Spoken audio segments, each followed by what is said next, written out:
matin. L'édito politique sur Europe 1 avec Le Figaro. Bonjour Alexis Brézet. Bonjour Dimitri, bonjour à tous. Ce matin, vous avez choisi de nous parler d'un événement qui vous semble important, pourtant passé presque inaperçu. Pour une fois, nous dites-vous, l'Europe a pris une décision positive et même potentiellement décisive en matière migratoire. Et oui Dimitri, c'est incroyable mais vrai, l'Europe est capable de fermeté. Alors on devrait se réjouir, applaudir dès demain, et pourtant le petit monde de la politique et des médias qui disputent passionnément des mérites comparés, de la primaire ouverte, entrouverte ou semi-fermée, ne voit pas ou ne veut pas voir cette évolution majeure. Jeudi dernier, à Strasbourg, les députés européens, à une très large majorité, ont approuvé un projet de règlement retour visant à faciliter la reconduite aux frontières des étrangers en situation irrégulière.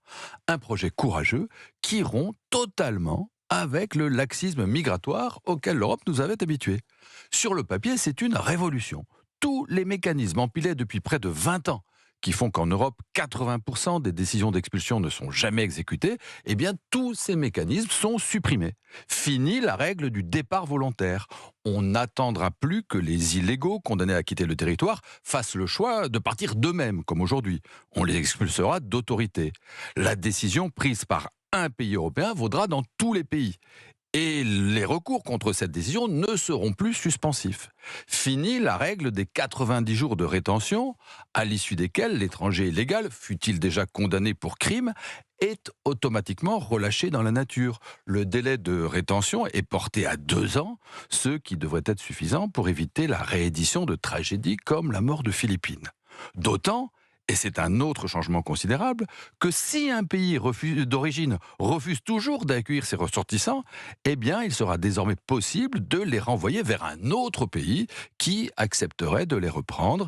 Avec ses hotspots, ses centres de retour, la France ne devrait plus, à l'avenir, être contrainte de céder au chantage algérien. Mais comment vous expliquez cette conversion, Alexis ?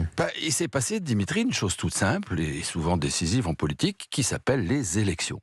Et depuis 8 ans, la droite gagne des points dans tous les pays de l'Union. Le nombre d'États membres gouvernés par la droite a plus que doublé. En 2024, aux dernières européennes, le centre de gravité du Parlement de Strasbourg s'est fortement déplacé vers la droite et le commissaire chargé de l'immigration a changé. Ça explique bien des choses.